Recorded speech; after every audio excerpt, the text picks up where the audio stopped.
SLBC టన్నెల్లో rescue operation continue అవుతోంది. టన్నెల్లో చిక్కుకుపోయిన వారిని రక్షించేందుకు అన్ని యత్నాలు చేస్తున్నారు. టన్నెల్లో వాటర్ ఉండడంతో సహాయక చర్యలకు ఇబ్బంది ఏర్పడుతోంది. దీంతో డీ వాటరింగ్ తో సంబంధం లేకుండా రెస్క్యూ ఆపరేషన్స్ చేస్తున్నారు. ఇప్పటికే 11 కిలోమీటర్ల వరకు లోక్ ట్రైన్లో ఎన్డీఆర్ఎఫ్ టీములు వెళ్లాయి. అక్కడి నుంచి 3 అడుగుల వరకు నీరు నిలిచి ఉంది. 11 కిలోమీటర్ నుంచి 14వ కిలోమీటర్ వరకు నడుచుకుంటూ వెళ్లారు సిబ్బంది. టన్నెల్ బోరింగ్ మిషన్ దగ్గరకు ఎన్డీఆర్ఎఫ్ టీంలు చేరుకున్నట్టుగా తెలుస్తోంది. ప్రమాద సమయంలో టన్నెల్ బోరింగ్ మిషన్ వెనుక భాగం దెబ్బతిన్నట్టు అధికారులు చెబుతున్నారు. టన్నెల్ బోరింగ్ మిషన్ 2 వైపులా పూర్తిగా మట్టి బురదతో నిండిపోయాయి. ప్రమాద సమయంలో టీబీఎం 80 మీటర్ల వెనుకకు వచ్చిందని ఏజెన్సీ ప్రతినిధులు తెలిపారు. నీరు మట్టి బురద తోడే వరకు అక్కడ చిక్కుకున్న వారిని బయటకు తీసుకొచ్చే పరిస్థితి లేదని తెలుస్తోంది. నిన్నటి నుంచి ఘటనా స్థలంలోనే ఉండి రెస్క్యూ ఆపరేషన్ను పర్యవేక్షిస్తున్నారు మంత్రులు ఉత్తమ్ జూపల్లి. సహాయక చర్యలపై అధికారులతో రివ్యూ చేశారు. కొద్దిసేపటి క్రితమే టన్నెల్ లోపలికి వెళ్లి సహాయక చర్యలను పరిశీలించారు మంత్రి ఉత్తమ్. ఇక అంతకుముందు రెస్క్యూ ఆపరేషన్లపై హైడ్రా కమిషనర్ రంగనాథ్తో పాటు ఐఏఎస్ అధికారి శ్రీధర్, ఎన్డీఆర్ఎఫ్, ఇండియన్ ఆర్మీ సహా ఏజెన్సీ అధికారులతో సమీక్ష సమావేశాన్ని నిర్వహించారు మంత్రులు. ఉత్తరాఖండ్ టన్నెల్ ప్రమాదంపై పనిచేసిన టెక్నికల్ టీంను రప్పించేందుకు యత్నిస్తున్నట్లు చెప్పారు. మరోవైపు ప్రమాదంపై ఆరా తీశారు లోక్సభ ప్రతిపక్ష నేత రాహుల్ గాంధీ. సీఎం రేవంత్ రెడ్డికి ఫోన్ చేసి వివరాలు అడిగి తెలుసుకున్నారు. సహాయక చర్యలు, ప్రమాదం జరిగిన తీరును రాహుల్కు వివరించారు సీఎం రేవంత్ రెడ్డి. కార్మికులను సురక్షితంగా తీసుకొచ్చేందుకు చర్యలు తీసుకోవాలని, బాధితులను ఆదుకోవాలని సూచించారు రాహుల్ గాంధీ. టన్నెల్లో చిక్కుకున్న 8 మందిని కాపాడేందుకు ప్రత్యేక బృందాలు నిన్నటి నుంచి ప్రయత్నాలు చేస్తున్నాయి. డిజాస్టర్ రెస్పాన్స్ ఫోర్స్ తో పాటు ఎన్డీఆర్ఎఫ్ బృందాలు టన్నెల్ దగ్గరకు చేరుకొని రాత్రి నుంచే సహాయక చర్యల్లో పాల్గొన్నాయి. 3 ఎన్డీఆర్ఎఫ్ బృందాల్లో 2 టీంలు విజయవాడ నుంచి, మరో టీం హైదరాబాద్ నుంచి చేరుకున్నాయి. ఆపరేషన్కు కావాల్సిన యంత్రాలను ప్రత్యేక వెహికల్స్ లో ఇప్పటికే టన్నెల్ దగ్గరకు తరలించారు.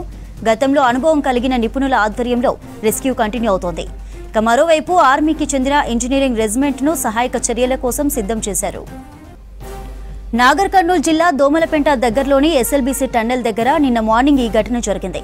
ఎడమవైపు సొరంగం 14వ కిలోమీటర్ దగ్గర 3 మీటర్ల మేర పైకప్పు పడిపోయింది.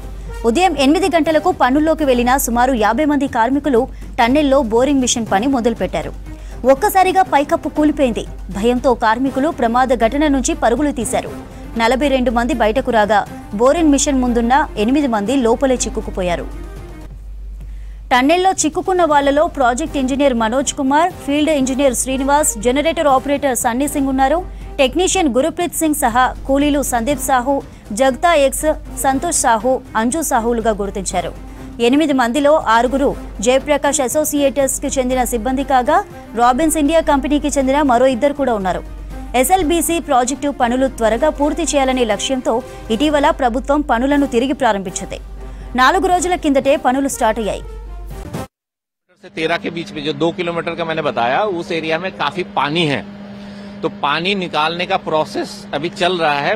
पानी जैसे ही एक बार निकल जाता है तो उसके बाद फिर जो डेब्री क्लियरेंस का प्रोसेस है वो शुरू होगा. फिर जो विक्टिम्स फंसे हुए हैं उनको निकाला जाएगा. हमारी पहली टीम जो है यहाँ पे लगभग 7 साढ़े 7 बजे पहुंच गई थी शाम को, कल शाम को.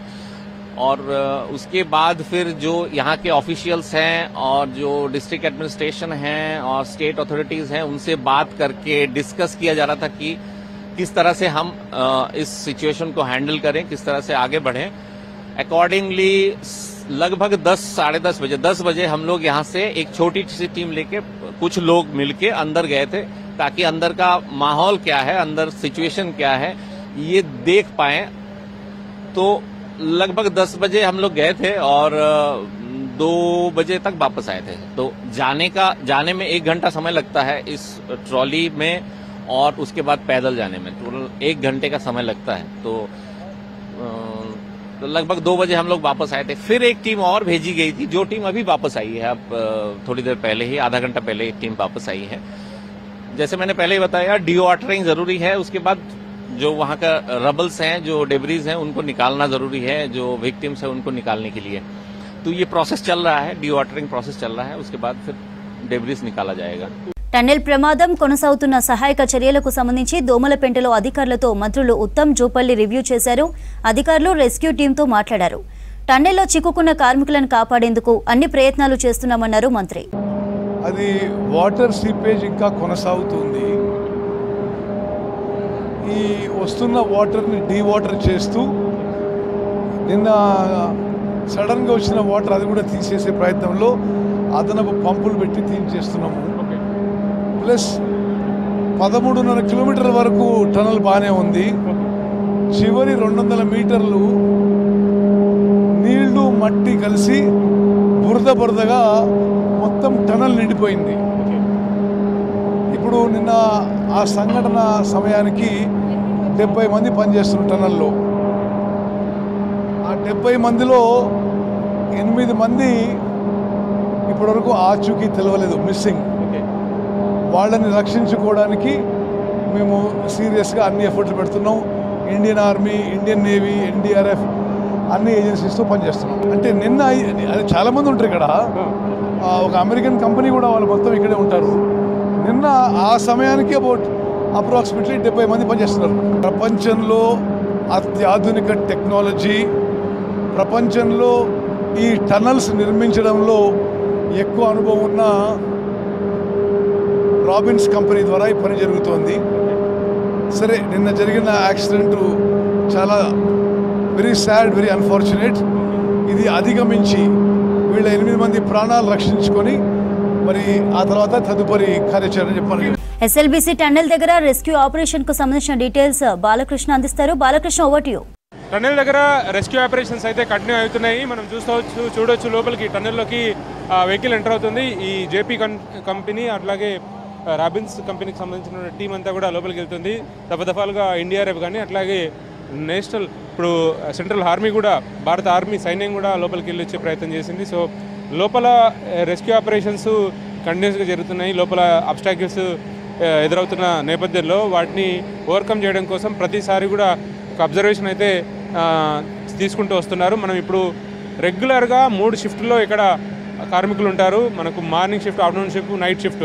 సో ఆ 3 షిఫ్ట్లో కార్మికులు నిరంతరంగా పనిచేస్తుంటారు కాబట్టి వాళ్ళు రోజు వెళ్తున్న మాదిరిగానే మళ్ళీ రిహార్సల్ అయితే ఒక ప్రయత్నం అయితే జరుగుతుంది. రెస్క్యూ టీం లోపలికి వెళ్తుంది. సో వాళ్ళ అబ్జర్వేషన్ ఏంటి, మనకు ఇక్కడ రెగ్యులర్గా కూడా ఒక 5 మోటార్లు పెట్టి డీవాటరింగ్ ప్రాసెస్ అయితే కంటిన్యూస్గా చేస్తూనే ఉన్నారు. సో డీవాటరింగ్, డీసిల్టైజేషన్ 2 కంటిన్యూగా పూర్తయిన తర్వాతనే లోపల రెస్క్యూ చేయడానికి లేకపోతే లోపల ఉన్నటువంటి ఆ 8 మందిని బయటికి తీసుకురావడానికి అవకాశం ఉంటుందని అధికారులు అయితే అంచనా వేస్తున్నారు. మనం ఎంటైర్ టీం అంతా కూడా మనం చూస్తే ఫైర్ డిపార్ట్మెంట్ కానీ లేకపోతే ఎన్డీఆర్ఎఫ్, ఎస్డీఆర్ఎఫ్, సింగరేణికి సంబంధించిన రెస్క్యూ టీం అంతా కూడా మనకి ఇక్కడ క్లియర్గా కనిపిస్తుంది. వాళ్ళంతా ఏ టైం అయినా సరే లోపలికి వెళ్ళడానికి సిద్ధంగా ఉన్నారు.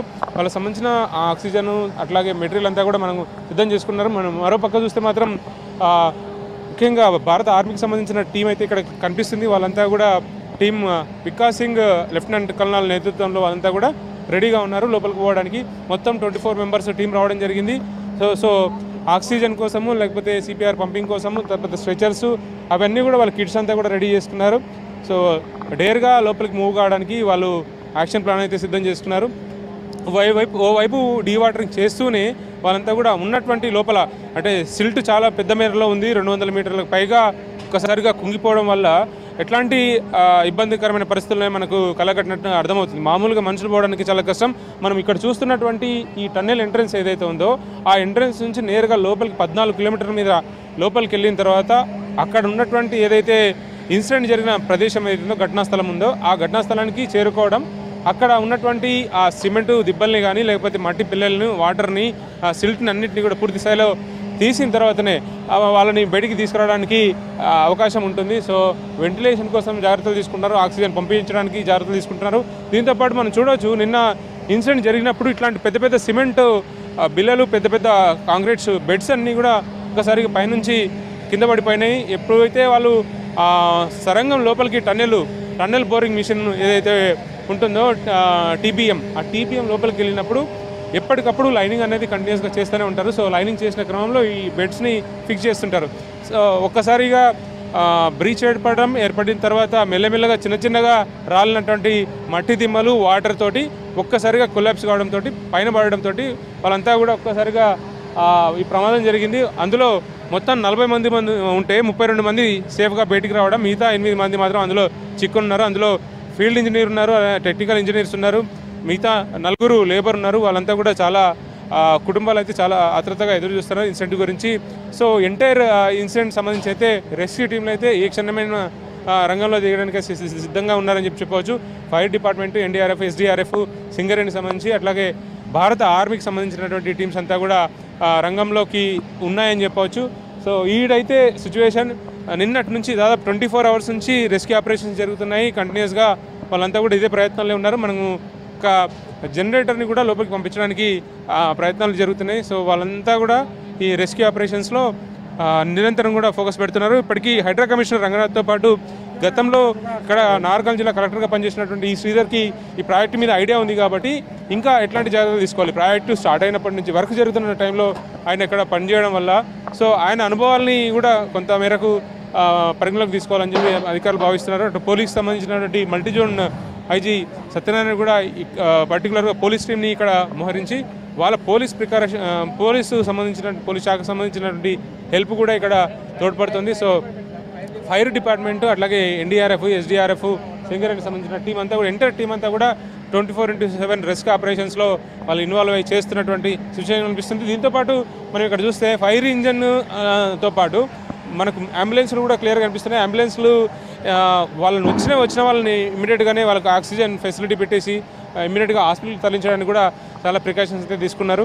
సో ఇప్పటికే మంత్రి ఇరిగేషన్ మంత్రి ఉత్తమ్ కుమార్ రెడ్డి అట్లాగే జిల్లా మంత్రి జూపల్లి కృష్ణారావు కూడా సెకండ్ డే మళ్ళీ స్పాట్కి వచ్చారు. జేపీ క్యాంప్ ఆఫీస్లో మీటింగ్ నిర్వహిస్తున్నారు, రివ్యూ నిర్వహిస్తున్నారు. సో కంపల్సరీగా సెంట్రల్ గవర్నమెంట్ సహకారం అట్లాగే స్టేట్ గవర్నమెంట్ సహకారంతో పూర్తి స్థాయిలో రెస్క్యూ ఆపరేషన్ కంప్లీట్ చేసి సైమల్టేనియస్గా డీవాటరింగ్ చేస్తూ సెలిటేషన్ చేస్తూ కూడా వాళ్ళ లోపల ప్రమాదంలో చిక్కుకున్న వాళ్ళని బయటికి తీసుకురావడం కోసం ప్రతి క్షణం కూడా తాపత్రయపడుతున్నారు, ఎదురు చూస్తున్నారు. వాళ్ళందరూ కూడా బయటికి తీసుకురావడానికి ఎంటైర్ కోమేట్స్ ఎవరైతే లేబరు వాళ్ళతో రెగ్యులర్గా కలిసి పనిచేస్తున్న లేబర్ కూడా వాళ్ళు చాలా ఆతృతగా ఎదురు చూస్తున్న పరిస్థితులే కనిపిస్తున్నాయి. ఇంకా రెస్క్యూ ఆపరేషన్స్ అయితే కంటిన్యూస్గా జరుగుతున్నాయని చెప్పవచ్చు. Over to studio.